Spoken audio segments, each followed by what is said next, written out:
E aí, gente, beleza? Essa é a segunda parte do iceberg definitivo de Backrooms. Se você não assistiu a primeira parte desse iceberg, ela tá aí no canal pra você dar uma olhada. Vai estar no card. E agora, vamos pra segunda camada. Camada 2, a superfície. Efeito Mandela das Pool Rooms. Essa imagem, ela é familiar de alguma forma pra você? Então, eu tinha certeza que essa imagem era anexada na wiki das Pool Rooms. E que essa área seria uma parte das Pool Rooms, mas uma parte perigosa, já que a área principal das Pool Rooms é segura. Quando eu fiz o primeiro vídeo das Pool Rooms aqui no canal, que é a versão do Wikifandom, depois eu fiz a versão do Wikidot, eu comentei nesse vídeo que eu tinha certeza que existia essa área mais escura das Pool Rooms e eu tava esperando ela aparecer na wiki, mas ela não apareceu durante o vídeo. E muita gente nos comentários falou que também lembrava dessa área, mas ela não tava lá. Então eu brinquei com o tempo disso ser um efeito Mandela e tudo mais. Mas eventualmente eu consegui achar. Realmente existia essa área em wikis mais antigas das Pool Rooms, mas com o tempo eles mudaram. Provavelmente, o motivo dessa mudança é que criaram os subníveis na história. São sub-áreas de um nível principal. Então, provavelmente, eles transformaram essa área que seria a área maligna das Pool Rooms, área do mal, área mais perigosa, em um subnível no Wikifandom. No Wikidot, eu lembro muito bem de quando as Pool Rooms entraram. Elas entraram no Wikidot como nível 370. E quando entraram, já não tinha essa área do mal. E hoje, no Wikifandom, as Pool Rooms têm vários subníveis. Então, provavelmente foi isso. Quando os subníveis foram criados, eles tiraram essa área do mal para fazer um subnível dela. Inclusive, a título de curiosidade, no Wikidot, depois que o nível 370 foi adicionado, ele foi adicionado como nível 370 porque as Pool Rooms, elas inicialmente apareceram no Wikifandom como nível 37. Ela surgiu no Wikifandom como nível 37, então o Wikidot adicionou na wiki dela uma versão dessas Pool Rooms como nível 370, porque o nível 37 do Wikidot já estava ocupado. Depois de um tempo, o nível 37 do Wikidot foi deletado. Então, eles realocaram esse nível 370 como o novo nível 37, as Pool Rooms. Então, atualmente no Wikidot, o nível 37 é as Pool Rooms mesmo. Talvez você não soubesse disso, que as Pool Rooms têm um número de nível, tipo nível 0, tipo nível 1, tipo nível 11, e o número dele é o nível 37. Detalhes do nível 0. A foto do nível 0, quanto mais você olha, mais estranha ela vai ficando. E é por isso que essa foto encucou tanta gente por tanto tempo. Se você ver as duas paredes principais da foto, que estão mais perto de quem tirou a foto, cada uma dessas paredes tem um papel de parede diferente. Na direita, o papel de parede parece aquele mais conhecido que temos imagens, que até fizeram textura desse papel de parede para usar em jogos e por aí vai. E a esquerda é um papel de parede pontilhado, totalmente diferente. Por que a base da parede esquerda tem esse relevo e a da direita não tem? Se você reparar, a porta é meio torta também. Não é só a câmera que tá virada. A porta parece curvada mesmo. Por algum motivo, aquela parede ali no meio tem um espaço aberto em cima. Quem que faz uma parede e não faz ela até o teto? Porque ela tem aquele espaço aberto ali em cima. O papel de parede ali também parece diferente. Tá um listrado de cima pra baixo e o outro tá normal. Enfim, essa imagem do nível 0, ela é tão estranha que cogitaram que não fosse um lugar real por um tempo. Que ela tivesse sido feita em 3D, assim como as imagens das Pool Rooms. Mas você já tinha reparado como essa foto é esquisita nos detalhes dela? Você já tinha olhado bem direitinho nela? O nível 0.2. Como eu comentei, subníveis existem nos Backrooms. Eles passaram a existir pouco tempo depois da história ser criada. E um dos subníveis do nível 0 é o nível 0.2. Talvez ele seja um dos mais famosos, inclusive. A foto dele é bem chamativa. É um nível 0 com um carpete vermelho. A lore desse subnível é que ele é uma área do nível 0 que foi pega por algumas entidades para ser reformada. Essas entidades fazem isso mesmo. O papel delas é reformar níveis. Então elas escolheram uma certa área do nível 0 para reformar ela e deixá-la diferente. Mas não deu muito certo. Quando você entra nessa área, o chão simplesmente desaba. Tem vídeo explicando o nível 0.2 no meu canal em detalhes, caso você queira entender melhor. The Hub. O Hub, ou o centro, é o que o nome se propõe mesmo. É o centro dos Backrooms. Como assim o centro? Se vários níveis estão conectados de formas aleatórias, é praticamente impossível definir o que é um mapa dos Backrooms e onde ficaria um centro, né? Bom, mais ou menos. Eu tenho um vídeo no meu canal tentando montar um mapa dos Backrooms, caso você queira dar uma olhada, e é um vídeo bem interessante. Te explica muita coisa sobre os Backrooms naquele vídeo, e a gente coloca as posições de níveis importantes como nível 0, onde ficaria o Hub, onde ficaria as Pool Rooms, e a gente tem argumentos bem plausíveis do porquê disso. Enfim, o Hub é o centro dos Backrooms de modo mais significativo do que físico, digamos assim. Ele é chamado assim porque é o único nível dos Backrooms conhecido que tem ligação com todos os níveis dos Backrooms. O Hub, ele é um grande túnel, e nas paredes desse túnel existem inúmeras portas. portas. Essas portas têm marcações aleatórias. Cada uma dessas portas leva a diferentes níveis. Não é tão simples quanto parece. Essas marcações não são claras, indicando qual nível que é. São apenas símbolos totalmente aleatórios que a gente não sabe o que significam. Não sabemos também por quem foi feito, mas tudo indica que esses símbolos são referentes a cada nível, como se fosse, entre aspas, o nome deles ou um símbolo que significasse eles dentro dos backgrounds. Não sabemos se foi um povo que entrou no hub há muito tempo no passado e desenhou esses símbolos nas portas, porque eles eram super avançados, conheciam sobre todos os níveis dos backgrounds, sabiam para qual nível que cada porta levava, então criaram um símbolo que simbolizava cada nível e eles reconheciam. Ou se esses símbolos são nativos do próprio hub. Assim, quando o hub surgiu, esses símbolos já estavam na porta desde o princípio. Se for o caso, os níveis podem ter de certa forma um nome oficial vindo dos próprios backgrounds, e esse nome seria esse símbolo, em talvez uma linguagem que nós não somos capazes de entender. Ou seja, no final você só saberá qual nível você está entrando após abrir a porta, ou caso alguém que já passou por aquela porta te avise ou sinalize na própria porta qual nível é aquele. Mas isso não gera furos na história, como tem tantos níveis ainda para ser descobertos, e tantos níveis sendo descobertos, sendo que as pessoas poderiam entrar facilmente em todos os níveis dos backgrounds a partir do hub e descobrir todos muito mais rápido. Bom, as portas estão trancadas. O único método de se entrar nessa porta é tendo uma chave de nível, e as chaves de nível só podem ser achadas especificamente no nível delas. Ou seja, se você achar a porta que leva ao nível 964, você vai precisar de uma chave de nível do nível 964 para entrar, e essa chave só pode ser encontrada no nível 964. Ou seja, você só poderá entrar se você já visitou aquele nível e pegou uma chave, ou se alguém visitou aquele nível e te deu a chave. Com isso, compra e venda de chaves no nível é muito feita para os exploradores poderem ir para os níveis que eles querem, e o hub é um ótimo nível pela ideia dele. Eu tô construindo inclusive no Minecraft os backgrounds, e o primeiro nível que a gente fez foi o hub, justamente para poder conectar nas portas os níveis que eu fizer posteriormente. Ele é um dos níveis que leva para todos os outros, então é um ótimo nível para construir nos backgrounds de primeira. E isso resolve aquele furo da questão de que esse nível daria de mão beijada a descoberta de todos os níveis dos backgrounds na mão das pessoas que estão lá, porque as portas estão trancadas. Você só poderá entrar naquele nível quando descobrirem o nível e pegarem uma chave de nível dentro dele. Tem vídeo no meu canal explicando o hub separadamente, mas esse vídeo ele tá um pouco desatualizado, porque desde a época que eu fiz esse vídeo do hub, o hub ele recebeu uma pequena reescrita. Algumas informações foram adicionadas, mas eu ainda não fiz a versão mais atual do hub. Mas também tá nos planos para eu fazer também, tá? E também tem aí o link para minha série construindo os backgrounds do Minecraft. Portas para os backgrounds. No começo da história de backgrounds, tinha um tema muito comum que era muito difundido. Portas levando aos backgrounds. Eu também não coloquei o NoClip como um dos tópicos aqui do iceberg, porque eu saberia que eu teria que explicar ele em algum outro tópico, e vai ser esse aqui. O NoClip é um método básico de você entrar nos backgrounds. É que nem NoClip de jogo mesmo, quando seu personagem atravessa uma parede que não era para ele atravessar. Afinal, né, na vida real ninguém atravessa uma parede. O NoClip na história de backgrounds aconteceria totalmente aleatoriamente. Você poderia estar andando por aí e do nada você atravessa o chão fazendo um NoClip e assim caindo nos backgrounds. É como se fosse um bug ou um glitch da realidade que faz com que você saia dos limites da realidade quando você faz esse NoClip. Então você acaba caindo nos backgrounds. Essa é a entrada padrão dos backgrounds. E o NoClip, dentro dos backgrounds, vira um método básico de locomoção, basicamente. Já que dentro dos backgrounds, tudo é muito mais instável do que nas frontrooms. Logo, um NoClip pode ser aprendido dentro dos backgrounds. Diferente das frontrooms, você não pode aprender um NoClip nas frontrooms, porque as frontrooms são totalmente estáveis. É um mundo sem anomalias. Então o NoClip acontece de maneira totalmente rara e aleatória, com pessoas aleatórias. Aí, aprendendo a fazer NoClip dentro dos backgrounds, vira um método básico de locomoção, para você transitar entre níveis. Várias saídas de níveis são baseadas em NoClip, do tipo, se você fazer um NoClip na parede específica desse nível, você cai em tal nível, entende? Mas, em um período da criação da história de backgrounds, surgiu o conceito das portas, que seria outra entrada para os backgrounds que independeria do NoClip. Se você acompanhou a história no começo, talvez você se lembre de ter ouvido algo do tipo: você chega no seu local de trabalho e entra no corredor. Esse corredor tem 5 portas. Você sabe muito bem disso. Você passa por aquele corredor todos os dias. Dia vai, dia vem, as mesmas 5 portas. É lógico, até que um dia você entra nesse mesmo corredor e tem uma porta a mais no final do corredor. Aquela porta nunca esteve ali. Você tem certeza disso. De ontem para hoje, não tem como ter sido construído um cômodo a mais ali. Você teria percebido essa construção. Uma obra não pode ser tão rápida. E pior, aquela porta levaria para o lado de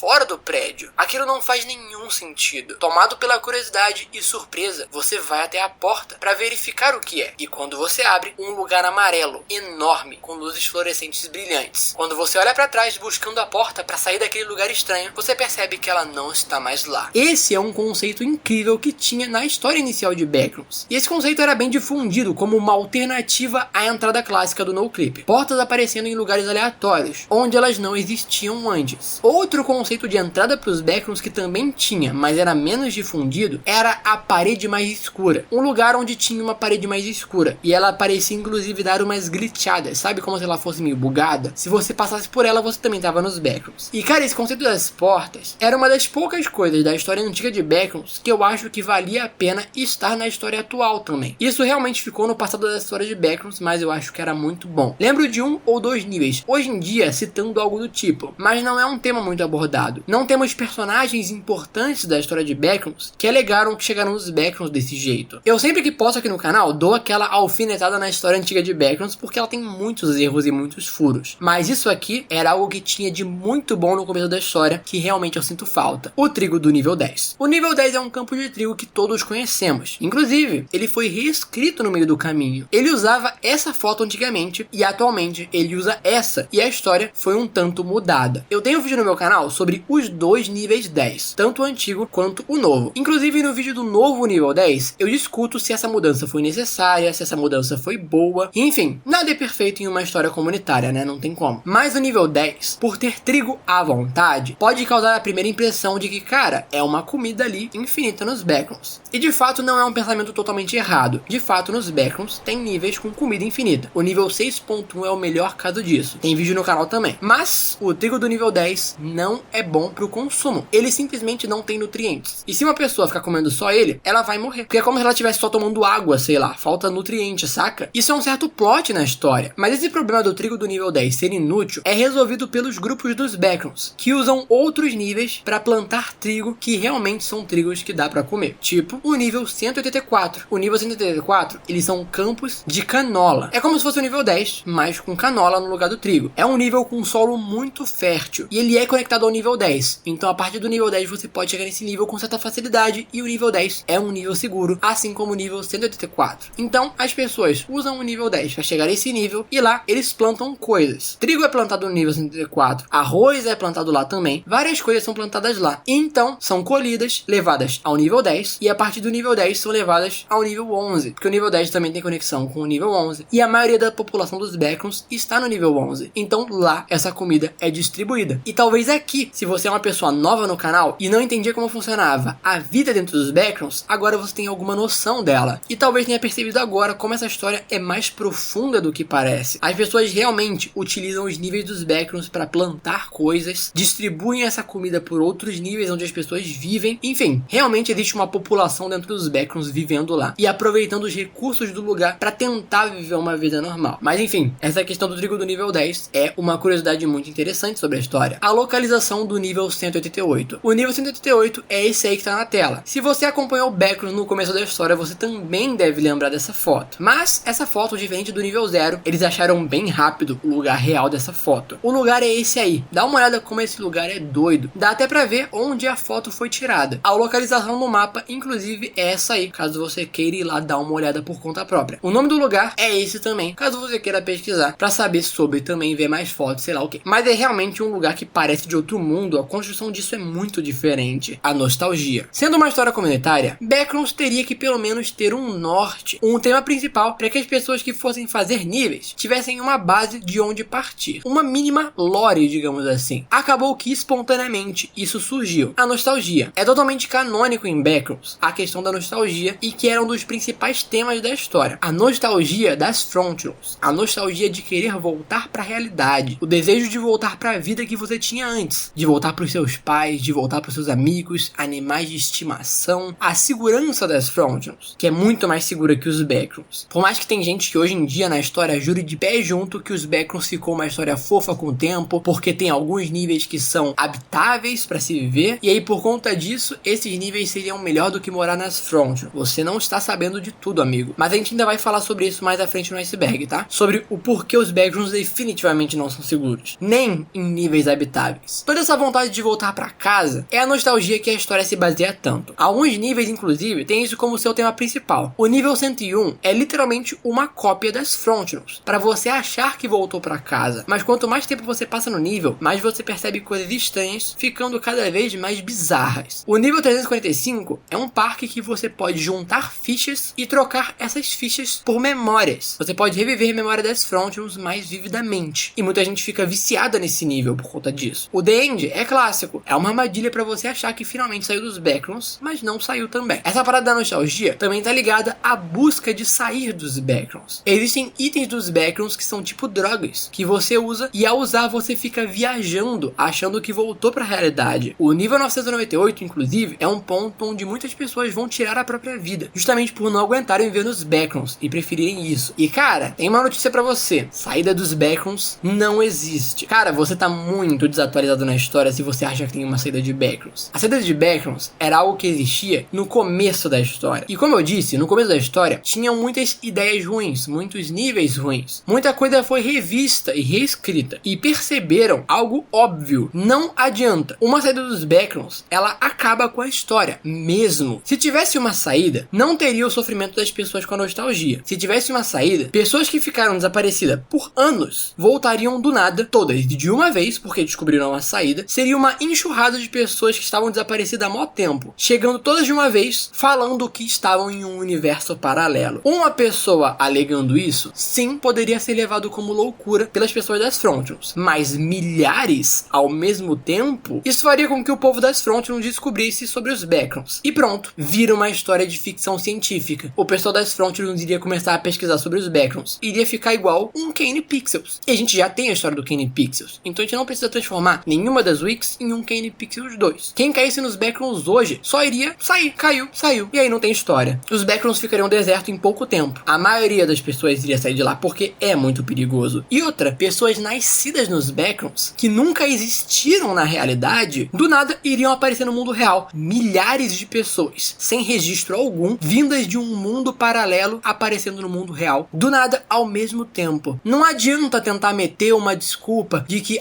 não, mas quem saísse dos Backrooms iria ter a memória apagada. Gente nova, que nunca existiu, milhares de pessoas, sem registro, surgindo do nada, milhares de pessoas desaparecidas, surgindo do nada, certamente iria causar uma parada. E isso não teria como ser ignorado na história. A história simplesmente viraria outra coisa totalmente diferente do que temos hoje tendo uma saída. Ia ser um BO enorme conduzir essa nova história. Muita gente iria abandonar porque a história iria mudar da água pro vinho. Ia ficar relativamente parecido com o Kane. E cara, muitas pessoas das Wix não gostam do Kane Pixels. E o motivo disso é que elas alegam que o Kane teria roubado a história delas e feito uma versão mais famosa que elas não gostam. Isso é treta, inclusive, viu? Mas também não tem muito pra falar sobre isso pra virar um tópico. É só isso mesmo. Muita gente das Wix detestam o Kane por ele ter, entre aspas, roubado a história e ficado mais famoso do que a versão das Wix. E se a história não virasse outra coisa tendo uma saída, seria apenas um grande furo. Porque é impossível que não virasse outra coisa, tá ligado? Tem inúmeros motivos para uma saída dos Backrooms mudar totalmente a história. Quem criou essa ideia de sair dos Backrooms lá no começo das histórias não pensou por um segundo para perceber que isso caga tudo, cara. Mas depois de um tempo, com a história sendo atualizada, perceberam que isso era um problema e retiraram todas as saídas, tanto no Wikidot quanto no Wikifandom, que são as principais wikis de Backrooms que temos hoje em dia. O nível 3999, que era um nível existente no Wikifandom e que era um nível que possuía uma saída dos Backrooms, ele foi deletado e foi reescrito. Hoje em dia ele é o nível 399 e não tem saída. O nível número grande, o 922, alguma coisa lá, muito grande, também era uma saída dos Backrooms, ele também foi reescrito. No Wikidot, ele atualmente é o nível 922. E ele não é mais uma saída dos Backrooms, ele é um nível armadilha, entre aspas. Ele é mais um nível que zoa as pessoas. Ele é mais um nível lenda. As pessoas vão lá esperando encontrar uma saída, mas é só uma escada que leva a lugar nenhum, saca? Então, não tem saída dos Backrooms em nenhuma das histórias das wikis principais. E justamente isso torna a nostalgia da história tão importante e tão forte. Se não tem como sair, as pessoas realmente estão presas lá e ficam nessa de querer essas memórias, querer lembrar, querer ir pra níveis que vão ajudar essa pessoa a viver esses momentos de novo que ela teve nas Frontiers e que não é possível de se voltar. Eu pensei em criar um tópico exclusivo aqui nesse iceberg sobre saída dos Backrooms, mas tem tantos temas nesse iceberg iceberg que acabam inevitavelmente falando sobre isso, que eu nem coloquei e resolvi falar nesse tópico aqui. Eu também pensei em criar um tópico sobre o The End nesse iceberg, aquele nível armadilha que engana você fingindo que você chegou no último nível dos Backrooms e vai sair, mas não sai. Mas meio que o The End é isso mesmo, essa descrição que eu acabei de dar, isso é o The End, é um nível armadilha que as pessoas são enganadas achando que é o último nível, mas não é. Então também acho que não valia fazer um tópico só pra ele, mas tem vídeo sobre o The End no meu canal, caso você queira dar uma olhada também, pra entender melhor os detalhes desse nível, porque ele tem mais detalhes além de só isso, mas também não é tão importante pro iceberg, afinal tem um vídeo inteiro dele no canal. Níveis vivos. Não acho que seja uma surpresa pra ninguém que tá vendo esse vídeo que alguém teve a ideia de criar níveis que eram vivos e adicioná-los na história. E atualmente temos 2 níveis que são canônicos na história, que são vivos, e 2 que temos dúvida. O nível 68, ele é um cinema. Ele captura pessoas a partir de um efeito mental que o nível tem e faz essas pessoas sentarem nas cadeiras para assistir um filme. As cadeiras então derretem a pele dessas pessoas e prendem elas na cadeira. E a partir daí começam a digerir os seus corpos, então é assim que o nível se alimenta. Também temos o nível 148, um nível que cria armadilhas para matar pessoas nesse nível. Você precisa andar com muito cuidado nesse nível, porque quando você se move, movimentos bruscos fazem com que o nível sinta onde você está. Então ele vai enviar uma de várias armadilhas para te matar e poder te consumir. Esses são os 2 níveis vivos que temos certeza que são vivos. São canônicos na história, que a Wiki deixa muito clara que eles são vivos. Tem vídeo no canal dos 2 também, mas os outros 2 níveis que temos suspeita de que são vivos são o nível 258, que ele também parece digerir pessoas e ele tem uma conexão muito forte com o nível 148. Então a gente pensa que esses 2 níveis podem estar conectados, e então isso faz com que o nível 258 possa ser vivo. É uma teoria. Pode até ser que esses 2 níveis, o nível 258 e o nível 148, sejam o mesmo organismo, mas separado em 2 níveis. E o outro nível que temos suspeita de que é vivo é o nível 30. Mas por que suspeita se a própria Wiki dá a entender isso muito claramente? Porque o nível causa vários efeitos mentais nas pessoas. Então pode ser que a questão do nível ser vivo seja só uma impressão. É dito por uma das pessoas que esteve no nível 30 que parece que o nível fala com você. Mas isso pode ser só alucinações. Pode ser só a impressão que a pessoa teve de que o nível tá falando com ela, mas ela no final só tava alucinando. Então a gente fica nessa dualidade se o nível 30 também é um nível vivo. E tem vídeo de todos esses níveis no canal separadamente para você dar uma olhada e entender mais em detalhes. E gente, lembrando, comentem aí no vídeo iceberg para eu saber quem assistiu o vídeo até o final. E também porque quanto mais comentários tiver nesse vídeo, mais esse vídeo vai ser divulgado. Se puder, se não for muito incômodo, deixa um comentário falando iceberg e deixa outro comentário comentando o que você quiser comentar. O canal tá passando por um momento difícil e esses vídeos de iceberg tem um potencial de divulgar muito o meu canal, porque é um tema muito conhecido, um tema que as pessoas gostam muito. Então, especificamente pra série de iceberg, eu peço ainda mais pra vocês me ajudarem comentando, deixando o like, se inscrevendo. Tem muita gente que ainda não tá inscrita aqui no canal e tudo isso pode ajudar o meu canal a não morrer em breve. Tamo aí também na luta pra chegar nos 100k, nem falta tanto assim. Talvez se chegarmos aos 100k, isso ajude o canal a crescer e finalmente eu parar de passar por essas crises que o canal tem de vez em quando. Afinal, a gente ainda é um canal bem pequeno. O valeu demais, o Pix, o Seja Membro também tá aí pra quem puder. E é isso, gente. Obrigado a todos que estão realmente ajudando. Obrigado a todos os Pix que foram enviados. Eu vejo todos os Pix, não se preocupem. E é isso, gente. Até um outro dia.